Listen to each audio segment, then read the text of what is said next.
3. Bueno, buenas tardes. Es un enorme gusto estar nuevamente en Guanguelén.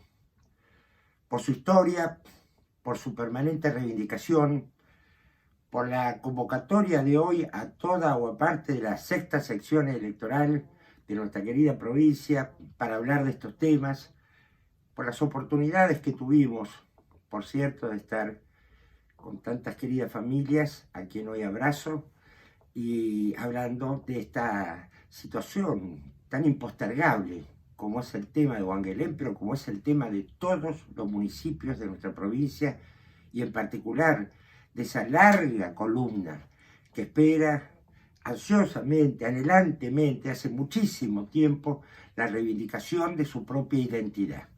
Es decir, más allá de la perspectiva autonómica que tengan estos municipios, como gran parte de nuestros gobiernos locales lo tienen en Argentina, en este caso, prioritariamente, históricamente, se trata del reconocimiento de una identidad que en el caso de Guanguelén adquiere todavía, por cuestiones tan públicas, tan notorias, etcétera, una especie así de fragmentación de su realidad social, morfológica, productiva, espacial, y bueno, y justifica que sea también sede natural de este tipo de reivindicaciones.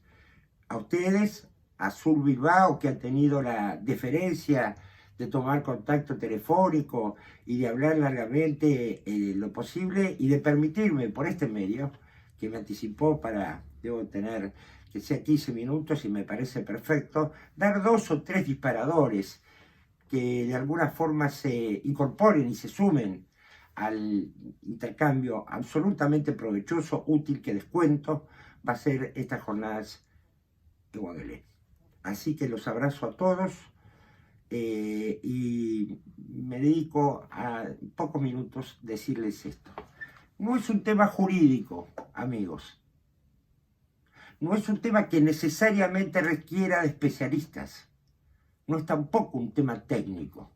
Lo que ocurre en la provincia de Buenos Aires, lo que dolorosamente, lamentablemente ocurre en la provincia de Buenos Aires, es un tema de todos, pero no solo en el alcance de porque nos afecta, sino porque todos lo podemos comprender. Vamos a ver y a llevar al terreno de esta sencillez algo que resulta absolutamente indignante. No es difícil de entender que si nuestra Constitución en el año 94 no reformó el capítulo municipal, como ya es un tema más que público y conocido, tenemos que remitirnos al año 1934, que es el antecedente más inmediato de nuestra cronología constitucional. Y ahí tenemos que detenernos en la Constitución de 1934, dejando de lado, por cierto, en paréntesis, no con ningún fin ni ideológico ni prejuicioso, sino a los fines de esta conversación, el proyecto, la Constitución del 49-55, que signó un periodo de nuestra historia muy particular y de alguna forma de su efímera vigencia. Entonces tenemos que remitirnos, como decía antes, al 34. Y en el 34 nos vamos a acordar todos, no importa la edad, por cuestiones públicas, por conocimientos, en definitiva cívicos elementales, que el 6 de septiembre de 1930 se inician los golpes de Estado en nuestro país. Por lo tanto, va de suyo que en el año 1934 no había estado un gobierno de facto, el gobernador de la provincia de Buenos Aires era Federico Martínez de Hoz, y el tema municipal en la Constitución no mereció mayor relevancia. Aún más se le dijo que tenía un poco el alcance de los criterios de organización de toda familia, se le atribuía esa condición al municipio, y por lo tanto la Constitución de 34 en esta materia, más allá de los aportes que haya podido hacer en alguna forma limitada, y por supuesto con la abstención entera de la Unión Cívica Radical y la mitad del socialismo, porque también hubo un fraccionamiento, por lo tanto con una representación mayoritaria del oficialismo de ese entonces y de las circunstancias políticas de ese entonces, no dio luz sobre el tema municipal, salvo algunas que otras, en definitiva, incorporaciones que tuvieron que ver con esa vida, como por ejemplo el tema del Tribunal de Cuentas. Pero no nos vayamos en los minutos y entonces. Cualquiera podría preguntarse de los que estén en este estrado, Acompañando este estrado, digo, a cualquier pupitre, a cualquier banca, a todo espacio donde de alguna manera se ejerce la pasión pública por un sentimiento que viene de tiempo reivindicándose, no importa si es un árbol o abajo o un costado, es de por sí un estrado. Es un púlpito, es un ágora, es un foro, es decir, es un espacio ciudadano de la reivindicación de sus más elementales derechos. Y en este terreno me mimetizo y me incorporo. Y por lo tanto, del año 1934, si como acabamos de decir, no hubo sobre este tema ninguna actualización de relevancia, tenemos que remitirnos al año 1889, conforme a nuestro Pinel constitucional.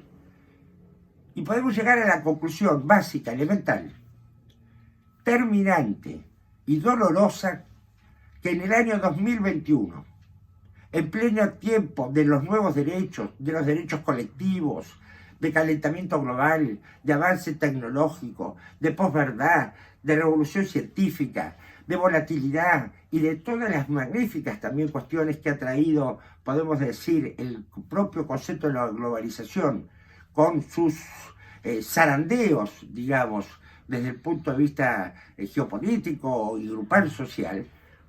Pero podemos decir que en este 2021 de inclusión, de dignidad, de sustentabilidad, estamos con un régimen del año 1889.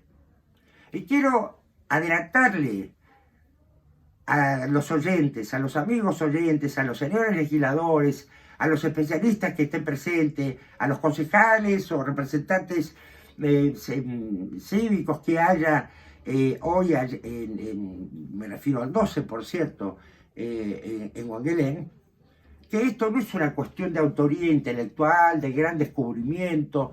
No me estoy yo de alguna manera soslayando de la cuestión de haber llegado a esa deducción. Esto es tan simple, tan claro y tan contundente como cualquier estudiante o interesado, aún por los medios informáticos, podría corroborar sin ningún tipo de análisis específico. Y esa conclusión, señores, señoras, amigos, amigas, es para dejarnos perplejos. En el año 2021, en pleno siglo XXI, proyectados en definitiva a una expectativa absolutamente cambiante en términos de modelos territoriales, políticos, organizacionales y demás, nosotros nos damos la primera provincia del país, no en prevalencia de las otras queridas provincias, la de mayor extensión, 307.000 kilómetros cuadrados, la de mayor densidad demográfica, 17 millones de habitantes, el de mayor Producto Bruto Interno, el del área metropolitana más importante, una de las más importantes de todo nuestro continente, esta provincia, señera de la Organización Nacional, etcétera, la que fue la Buenos Aires de antaño, tiene el régimen municipal más retrasado de la Argentina, del derecho público todo y desde ya de todo nuestro continente. Porque ni siquiera la Constitución de Mendoza, a la que se suele equiparar, porque es de 1911, pero tiene el 10% de nuestra población, tiene departamentos, tiene 10 veces menos nuestra extensión territorial, pero aparte de todo, todavía no reformó nuestra Constitución. Nosotros somos retrasados en dos aspectos constatables. Somos retrasados, y ojo que a mí no me gusta atribuir esta palabra, no quisiera decir, somos anacrónicos, somos vetustos, somos absurdamente provocativos en una dimensión propia de la decadencia. Por dos razones. Una razón porque no hemos llamado a nuestra convención constituyente en el año 94 y no ha tomado el régimen municipal. No es que no lo ha aprobado porque la mayoría se lo impusieron, no lo trató,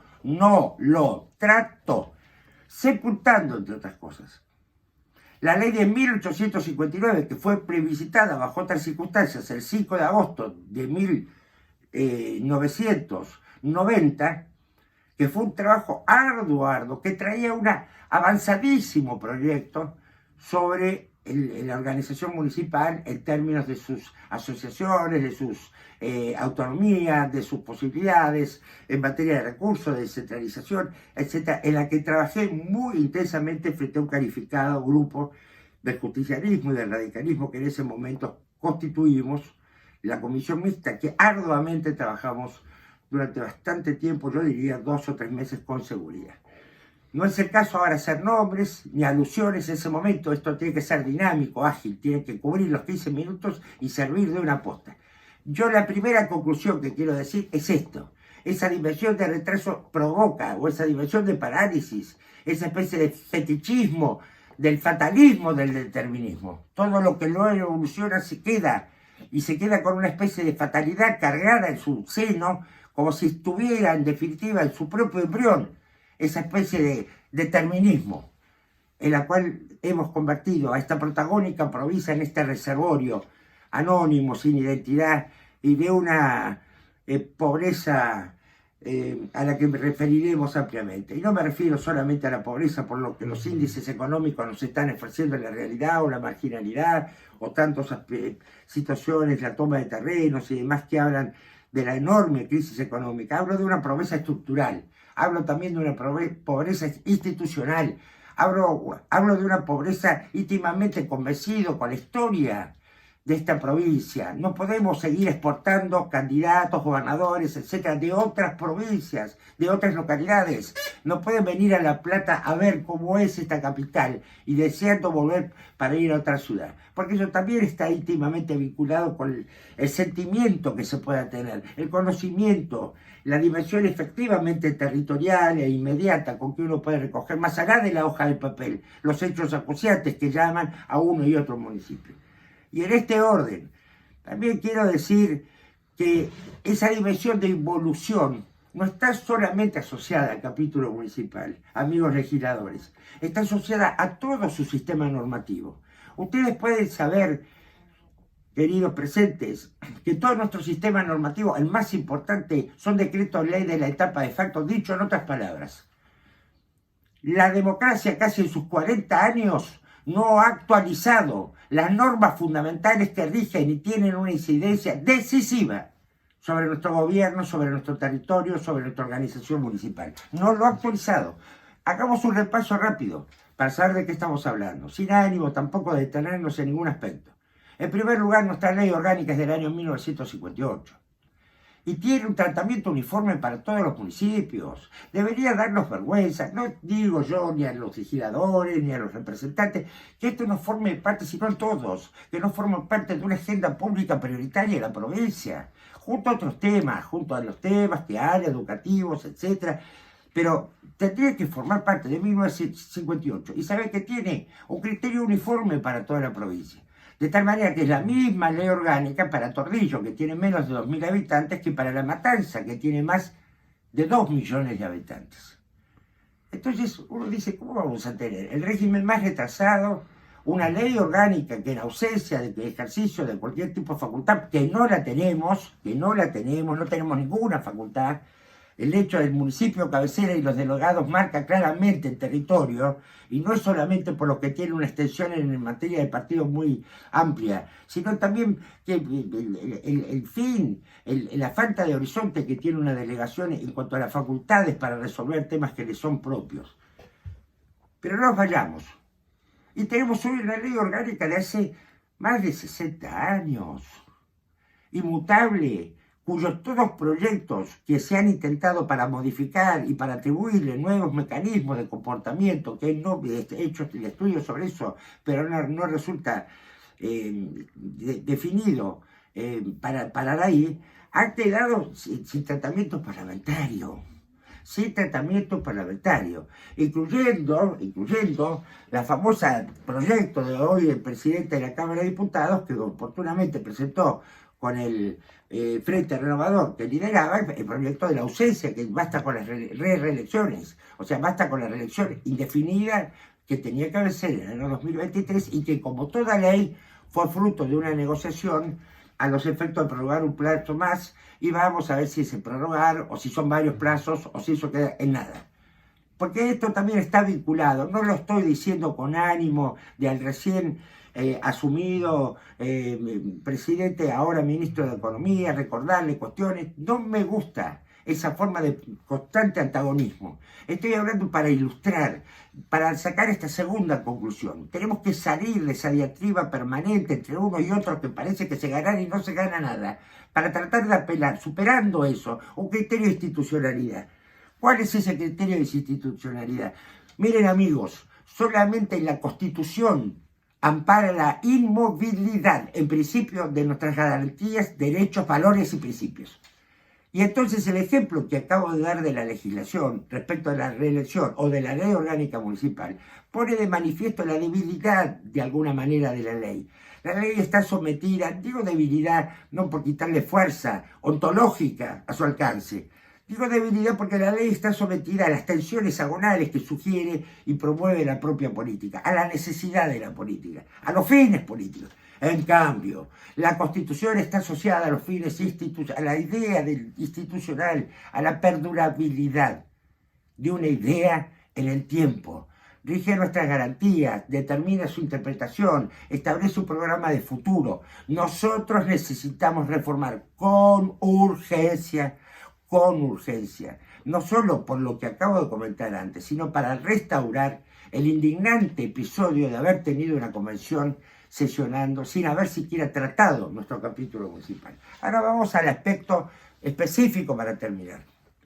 El aspecto específico para terminar, y ojalá esto sirva, es que están reclamando una ley que se sienten los representantes establecer una ley para que la división o creación de un nuevo municipio, fusión, segregación, etcétera, lo que en realidad no es una creación, es un reconocimiento de lo ya existente. El reconocimiento no sea un acto discrecional. Apoyo plenamente esa necesidad que, sin perjuicio del horizonte que se busca, está íntimamente asociada a un criterio de equidad, está íntimamente asociada a un criterio de responsabilidad, de razonabilidad, que haya reglas que garanticen y definan cuándo una localidad puede aspirar a ser municipio en términos de cuestiones que de alguna manera amparen la ecuanimidad para todas las localidades, salvando las singularidades que ofrecerá en ese sentido el propio área metropolitana en cuanto a su enorme, profunda e importantísima densidad demográfica, es decir, cuantitativamente. Hoy tenemos una ley, y me estoy despidiendo, amigos, con esta anécdota de ciudades del año 89, que puede servir, dicho sea de paso, para esta ley como una especie de referencia o parámetro de lo que preveía esta ley que estoy hablando del año 89, que tiene una serie de exigencias y ningún efecto. Lima fue declarada hace poco ciudad. Como ustedes, como tantos otros integrantes de la asociación, no integrantes, sino de hermanados de la Asociación de Reconocimiento de Nuevos Municipios, en todas partes están todos y se acompañan y demás, etc. Felicitaron a Lima por la condición de ser ciudad. Y un usuario de una red le preguntó qué efectos venían con esta declaración, es decir, con este reconocimiento. Ninguno. Una ley que no genera al estatus de ser reconocido ciudad en términos de su condición preexistente absolutamente ningún efecto. Córdoba a las ciudades le da la posibilidad específica de su propia autonomía en el grado tercero del grado de su Carta Constitucional. En una palabra, acá hay una tarea de fondo muy seria, muy responsable, que necesita de la gente que sabe también y de ese corazón apretado, latiendo, voluminoso que tienen ustedes para reivindicar desde hace tiempo. Y de la gente que sabe, sin petulancias, sin soberbias, sin distancias, cerrando por un momento los ojos y sintiéndose como me siento yo ahora al lado de ustedes. Y no las consultoras, pongamos viva la inteligencia, el ánimo y el amor público, porque esta provincia si no va a ser escena de ensayos permanentes, que dividir la matanza, que dividir la provincia, que regionalizar y de consultorías y demás. Los protagonistas de esta renovación fundamental, determinante, tenemos que ser nuestra propia bonaerenses, nuestra propia provincia, los habitantes de esta propia provincia. Los abrazo Espero haber cumplido de alguna manera las expectativas que pudieron generar estas palabras. Les deseo lo mejor, les cuento eso, que va a ser muy provechoso y estoy a su entera disposición. Un abrazo enorme para todos ustedes.